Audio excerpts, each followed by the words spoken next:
What if you were afraid of nothing? Nothing. Man, beast, financial, bankruptcy, nothing. Do you understand what that would mean? How would your life have changed?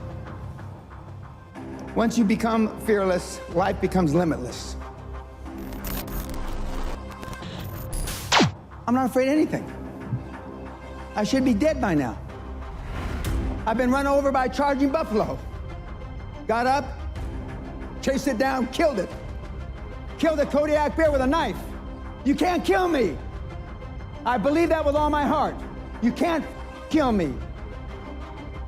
And of course, the people that I've talked about, Andrew Carnegie, Henry Ford, Rockefeller, Steve Jobs, they're all tough.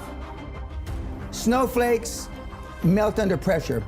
In 1986, the average man's handshake pressure was 118 pounds. 2016, 96 pounds. Testosterone levels in sperm counts tested 50 years ago, and today they're producing 60 to 70% the amount of testosterone levels in sperm counts as they did. We're dying out.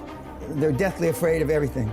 Everybody's scared to death of what might happen, and so they want to come across as your friend. It's like my snowflake test. You know, the first question, paraphrasing it, what would you do if somebody spit in your wife's face? And the answers range from, well, I try to ascertain what kind of day he was having. And if he had a bad day, I try to be understanding. I'd be in prison for murder. I would beat the guy to death. Is that what we need today? Everybody? No, I'm not saying that's me, though. Okay. But I am advocating that the guys act like they had a pair. There's never an easy time to make a hard decision. Never. But what you have to be able to do is pull the trigger, take action. And reading books and listening to podcasts is not taking action. It's just another form of procrastination. The main differentiation between the high-performance people is they believe in the extraordinary. Remember yesterday I said you're never going to exceed your highest and wildest expectation. For those of you that want to be a millionaire, you're never going to make 10 million. For those of you that want to be 10 million, you're never going to make 100 million. For those of you that want to make 100 million, you're never going to be a billionaire.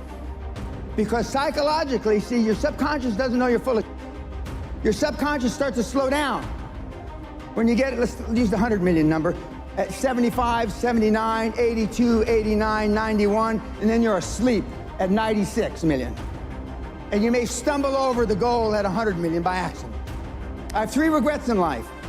1, I'm a combat-trained Army officer who never saw combat. 2, the night before my mother died, I told her, God damn it, you're not gonna die, quit f***ing around.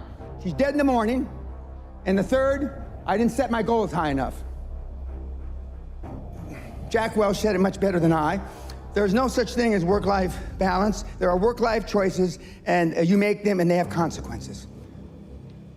There are consequences that I didn't go to our daughter's sweet 16 birthday party. There are consequences. But are they greater than the consequences of you being dirt broke when you die? You ask yourself that. Would you rather make a choice between your daughter's 16th birthday or you being flat broke,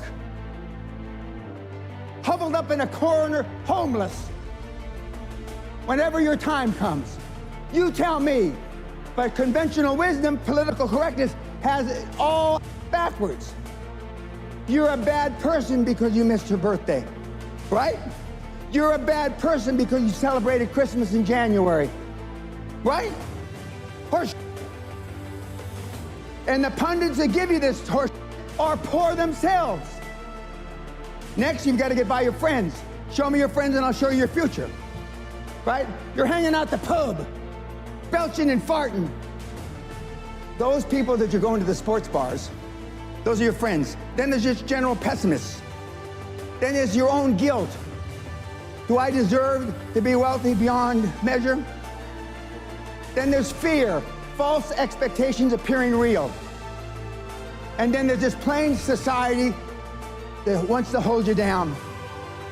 Strange times are these in which we live when the old and the young are taught falsehoods in school. And the person that does tell the truth is called a lunatic and a fool.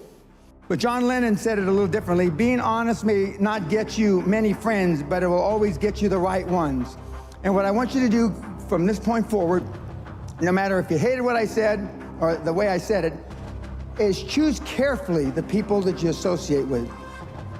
Warren, back when he used to send out tweets, Buffett that is, you will continue to suffer if you have an emotional reaction to everything that is said to you. True power is sitting back and observing things with logic, and power is restraint.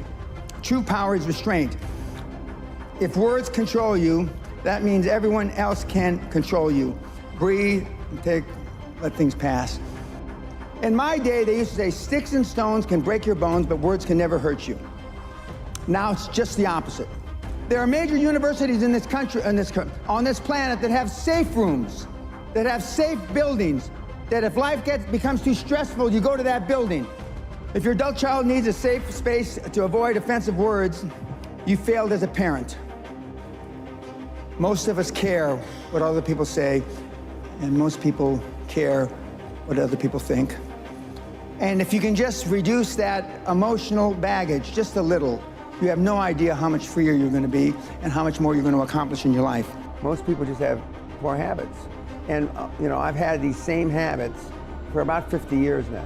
When I do feel wimpish, I just say, what's wrong with you? Come on. And I just go out and do it. And I know that if I hadn't built up these habits 20, 30 years ago, at age 70, I certainly wouldn't be doing this. I mean, good habits are hard to come by. But what's even harder to come by are people that have good habits that you can be around. Machiavelli said, a ruler is judged by who he surrounds himself with. If I were to decide what kind of person you were by the people that you are closest to, what would I think of you? How would I judge you? So people don't spend enough time selecting that peer group, even Correct. if they have the good habits. You're Correct. saying that's not enough. Yeah, because they go to default. Okay. What are some of your other good habits, high performance? I never give tacit approval, but I go out of my way to make sure that if I hear bull, I tell them it's bull. Keeps you with the right people. It Correct. gets your message out loud and clear. Correct. All right, no tacit approval, good. Give me a couple more. Sam Walton's sundown rule. That means that before he left the office every day, everything on his desk, every message that came in, he answered. So I clear my desk every day. All right, so over-communicate, and other people should too. The thing that most of you lack in is time management. The reporting system I use is the reporting system I use as a young officer with NATO. And it's basically, what are you going to do? What are your goals for the day? What did you accomplish yesterday? And challenges. And then the following week, you didn't, when you say what you accomplished, if what you accomplished doesn't relate back to the goals you had set for the week, then there's a disconnect. Well, if you said you were going to do this on Monday, and then on the next week you didn't do it, didn't you do it on Monday, you didn't do it the whole week. And challenges come up, speed bumps, I call speed bumps.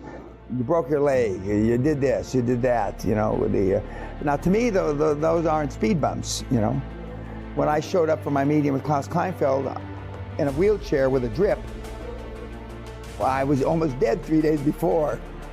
I mean, that's commitment. Kids are not programmed for success, but once in a while there are kids that are programmed. That's little Tiger Woods when he's 3 years old on television, showing him how to hit a golf ball. The Williams sisters were programmed for success since they were little. I was programmed by accident. What have you done to program your children for success? My dad only had one goal for me growing up, to keep me alive till I reached the age of reason. So my mother spent her whole life trying to make me what she wasn't. Can you say the same for you, your parents, your children? No. So I'm not here by accident. And yet I still push the envelope.